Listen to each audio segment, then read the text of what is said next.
Okay, we're back.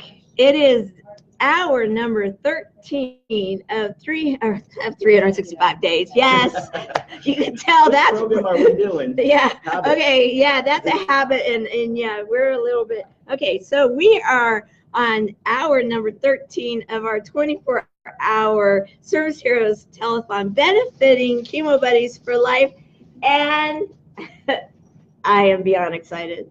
I am beyond excited. This is one of my advisors and one of my dear friends. I just absolutely adore this man beyond belief.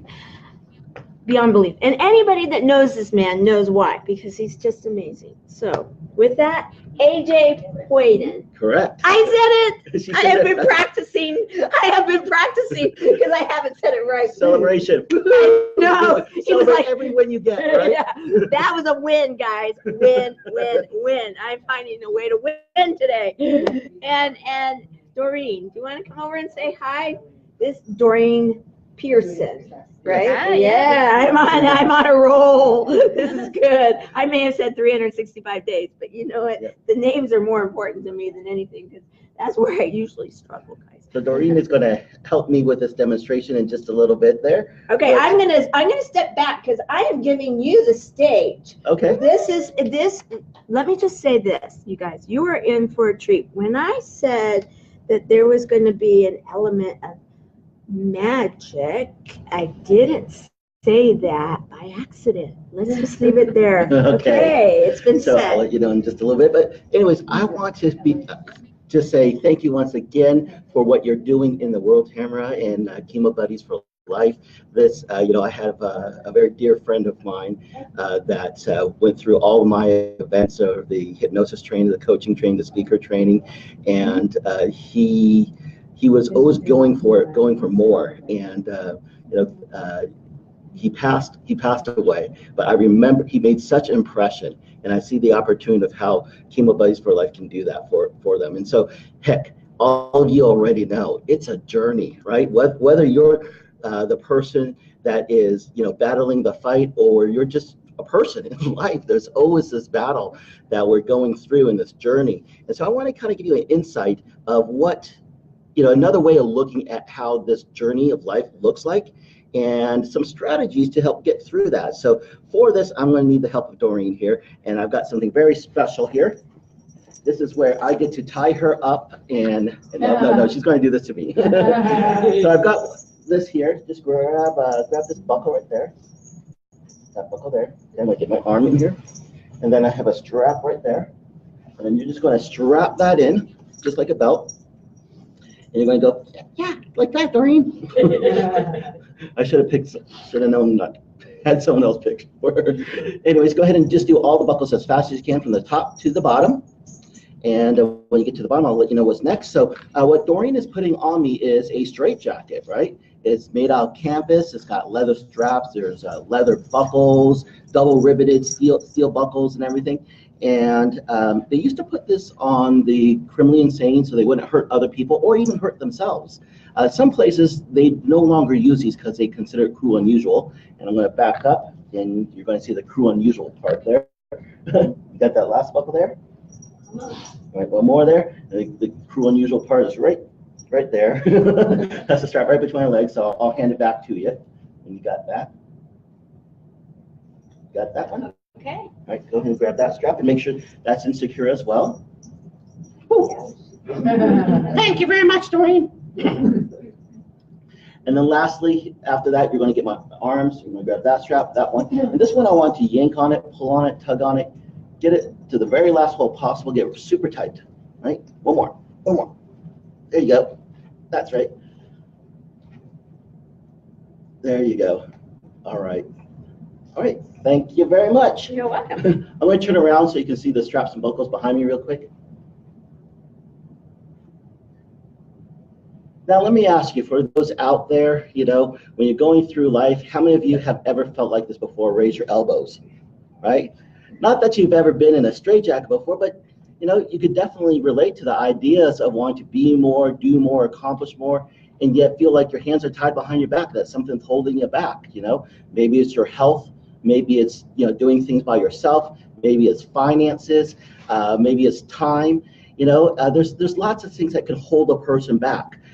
Fear of rejections, there's fears all over the place that hold people back.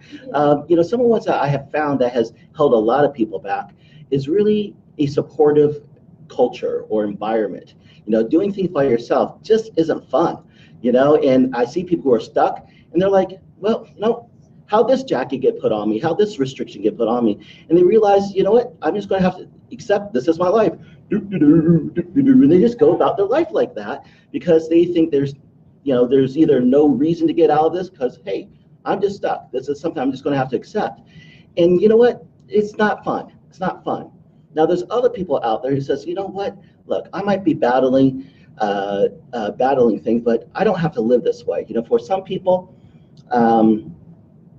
it might be the marketplace. It might be for business people, the marketplace. It might be government or policies and those sort of things. Those are all things that can keep people stuck. And yet you've got to decide, hey, are you going to stay there or are you going to do something about it? Well, what do you do when you suddenly find yourself in a place that you haven't been before? What do you do?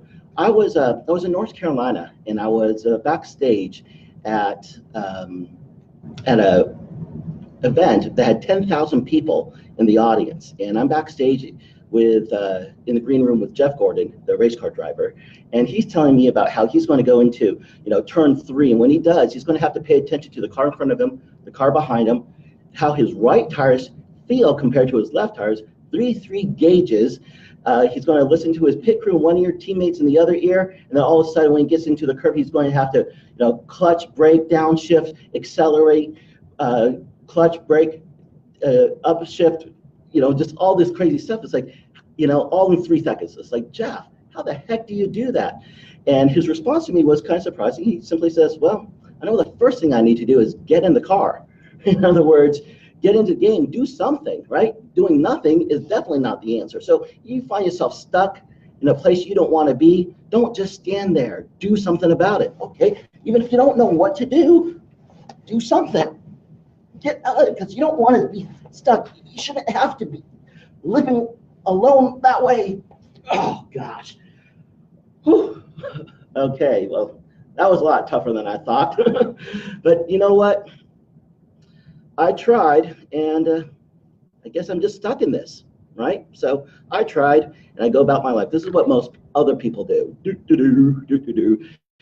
At first they either don't even try, or they try once and then they give up. They want to start a new business. They start and the first business doesn't work, so they give up on that. Right? They want to make new community, make new friends, so they go out and they talk to 2 people, and it doesn't get that connection. There's nobody here to meet. Are you kidding?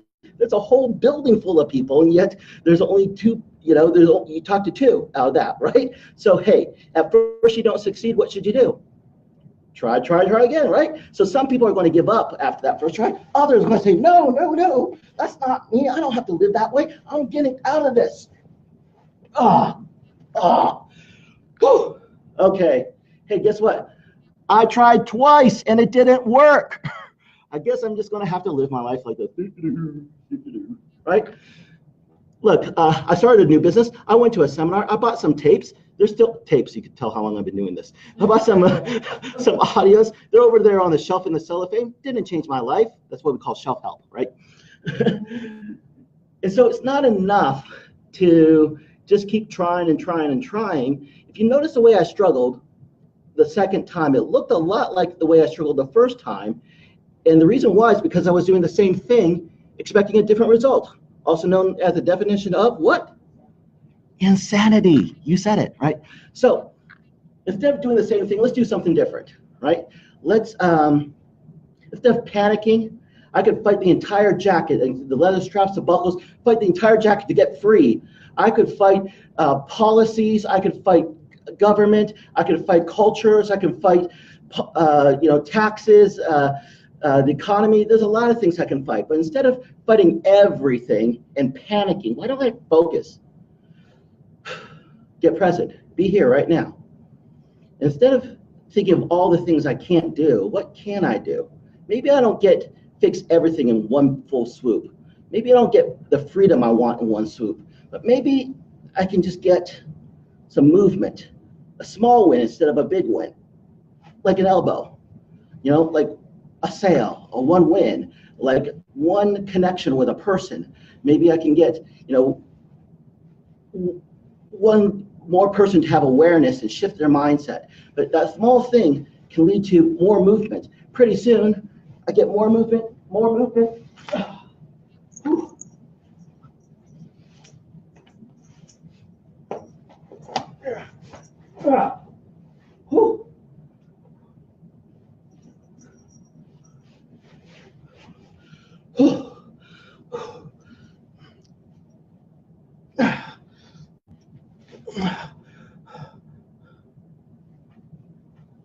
Write this down if you're at home. When you're doing something wrong, doing something right feels wrong. I'll say that again. When you're doing something wrong, doing something right feels wrong. Why is that? Because doing something right is different than the way that you've been doing it. It feels different. It's new, right? And because of that, it feels weird. And feeling weird, sometimes it feels wrong. But you have to have the acuity, sensory acuity to know, are you getting closer or further away? A lot of people are doing the right things, and then they say, oh, this is different, and then they back up. They back up and they go backwards and they quit, right? You need to follow through. Write that down, follow through. Follow through, get one strap, one buckle, one win, one friend, one connection, one movement. And pretty soon, when you get that one, all of a sudden, whew, there's hope and you could breathe. That feels great. Well, hey, time to celebrate. I got my win. Let's celebrate. I'm free. Let's take this jacket off. Wait, hold on a second. If I take this jacket off too soon, that could hurt. Because it's not done, right? It's not done. Getting a win, getting, any movement. Yes, it feels good to get a win, but you gotta follow through, right? Everyone that's, as people are going through life, whether they're fighting cancer or they're fighting, just the other struggles in their life. There's a time where there's like some hope, right? And when you get that, oh my gosh, it makes all the difference in the world. But just having it once isn't enough, right? This isn't Chemo Buddies for one time. This is Chemo Buddies for life, right? And so you can't just have that one time. We've got to make that connection. You got to make, you got to support things, follow through, make sure it happens. And we go and we continue and continue. All of a sudden,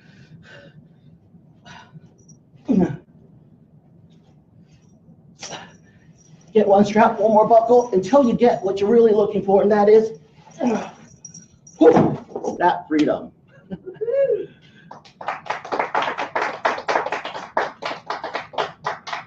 So I wanted to share a quick story and about a gentleman that I mentioned earlier. His name is Dale, and he started coming to my seminars, and he was also known as Mr. Bucket List. And when he got his diagnosis of stage 3, then he became what is known as Mr. Bucket List. And that year, he crossed off 26 things off his bucket list of what he was doing. And he always says, like, I live every day as if I stole it, and I run my life like a rental car with full insurance, right? And he was always going for it. In fact, when I met him, he would come to my seminars with his chemo pack there, and so he would actually be receiving that. And then he went to took ballroom dancing classes, right? And so while his nerve endings were all kind of burning and everything, he was actually dancing his way through it, right? But I think what's more important was not just the attitude, not just the attitude of just go for it, and not just the distractions, but it was that he created a community around him. And that was probably the most beautiful thing I've ever seen, right? And that's why I see with Tamara, she's creating a community around her to help everybody around. And it is really beautiful. I have a shirt by him that says "Live a Good Story," right? And as he was checking off like things off his bucket list, you know, he wanted to be the DJ at, you know, at a big party. He wanted to do, you know, he wanted to go Jeep riding, you know, down the Mojave. He wanted to do like all these things, and he just kept on kind of checking them off. He never said no. He always said yes to things, and he became one of the most effective speakers I've ever met, inspiring people's lives. So when you make a donation, it's not just about donating to go support something. You're making a stand. You're saying you're sharing a part of who you are and what you think is important in life.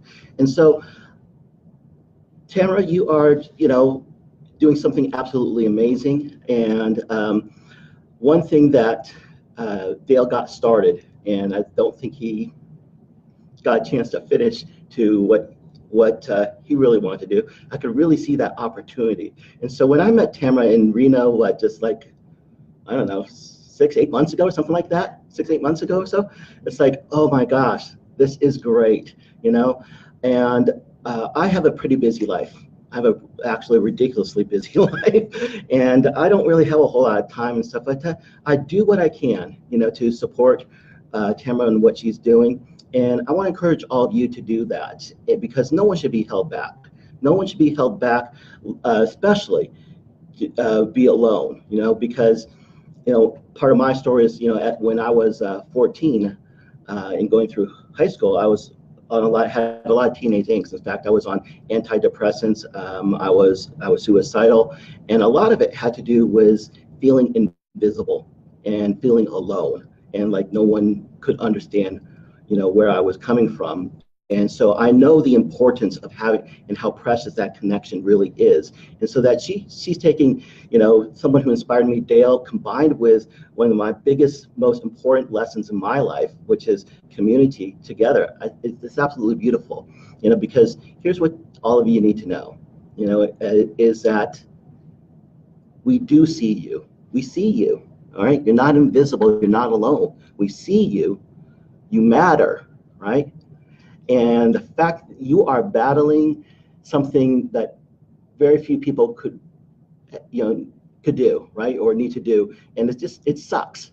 It sucks, and it doesn't have to suck as bad as, you know, that bad, right? And so you are amazing in what you're doing, and the world needs to see it. We need to share the love with everyone in the world. You know, share love with each other, and together we can get through all of that, right?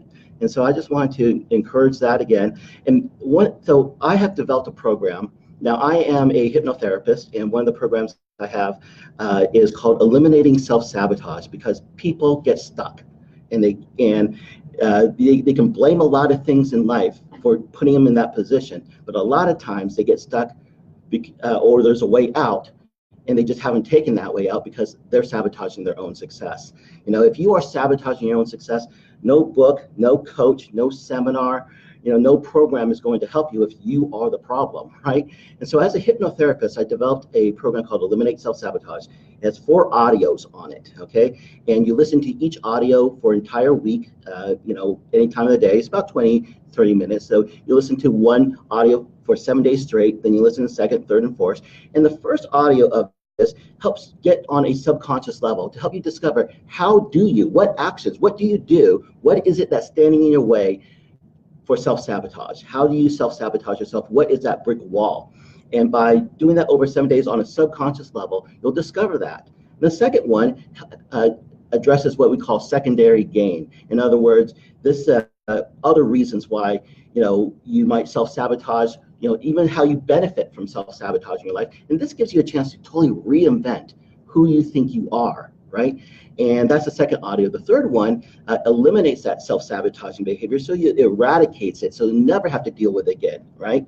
And then the fourth one is it's great to get rid of all the bad habits and choices, and yet we always have to go for more. We need to not get rid of them, but we replace them.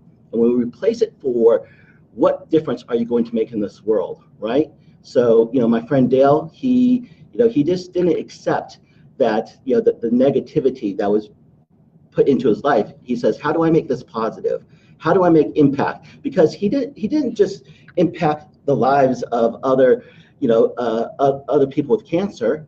he impacted everybody's life. He was adding value to everybody's life, right? So whatever challenges you have in life, okay, whatever pain, whatever you view as your weakness, any of those things, though pain is here to give us a message. And when we get that message, then there's no need for the messenger, right? So one way of managing your comfort is to focus on, well, what good can I get from this? Or what can I do? Well, what positive? Maybe don't get anything good, but where's the positive that we can focus on? What kind of impact can we make in the world? And when we start to do that, all of a sudden it changes everything. So Eliminate Self-Sabotage is a 4-part series of 4 audios. It has a $100 value that I sell it at. Anyone who makes a $50 donation, and you go to paypal.me/Chemo Buddies, the number 4 life, and make a $50 donation, and I'll rely on Tamara to tell me who does that, right? I will send you these 4 audios to help you eliminate self-sabotage, so therefore you can stop getting in your own way and you can start going for more. Because I'll tell you, there is a lot in life to really appreciate. And sometimes I get foggy. Sometimes I get foggy and I can't see it. And then I like to get out of my own way sometimes, and yet sometimes we just need someone else to say, hey, be present with me, right? See through the fog with me. And when you get that person to help you see through that fog, then you got a buddy, you got a partner. And when you got that partner, then all of a sudden we can turn it outwards and say, what are we going to do in the world? What waves of impact are we going to do? And something beautiful can happen in that moment. So, while things can be challenging all over the place, you know what? This moment can be beautiful. And let's make this moment beautiful, and let's continue to make those moments beautiful. Anyways, go to paypal.me/Chemo Buddies for life, make the $50 donation. I'll send you the audios of that, and I give you all my blessings, give blessings to everyone here to help you find your buddies, to help you see through that fog and start enjoying life. So thank you.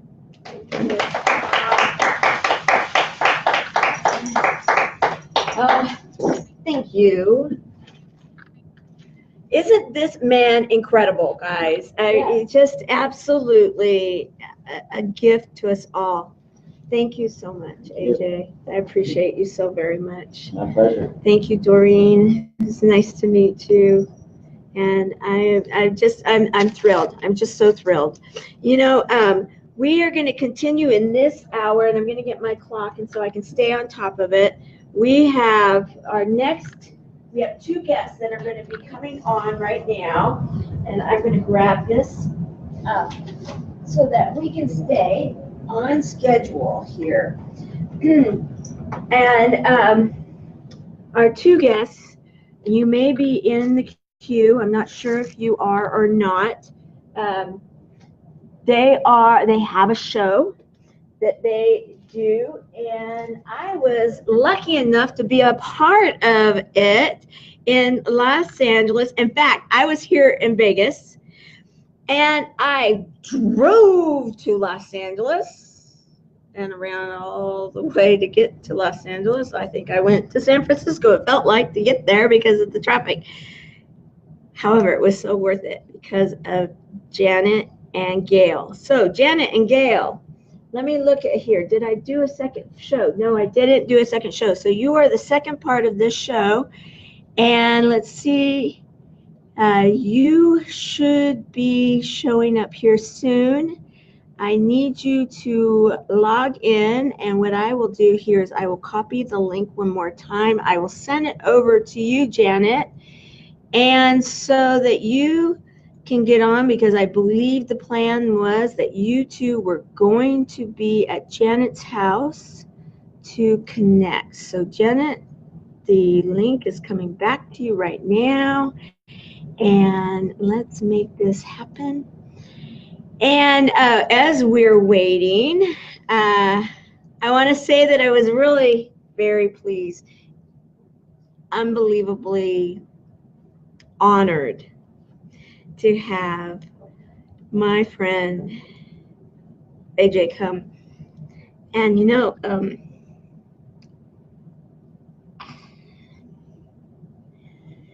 he actually went to San Diego to go see his father, and he hurried back to be here to do this, and that means so much. So, it's pretty incredible when you have people in your life that believe in you and are helping you, and that are helping to make the vision come forward for those that you believe in. So, again, AJ, thank you so very much, and I just am so honored. And so let's go forward. Rodney, yeah, let's do some sharing right now. Rodney, you rolled up the heavy hitters. Yes, I love it. Let's donate for the cause. Rodney, you're right. In fact, one of the heavy hitters from the very beginning was you. You created that promo video, and that was not an easy task for you to do, and I know it. You met me late one night over there at over here at the Red Rock. We're at the Red Rock. I'm used to being somewhere else. Here at the Red Rock, and you met late, and you were like, sure, absolutely. And did you have the time to do it? The truth be told, no. But did you find the time to do it? Truth be told, you did. And that means the world. Thank you. Thank you so very much. And it really meant so much to us all, because you saw the vision, you saw it, and you executed it, and it just was spectacular. Spectacular. And I know AJ. Rod,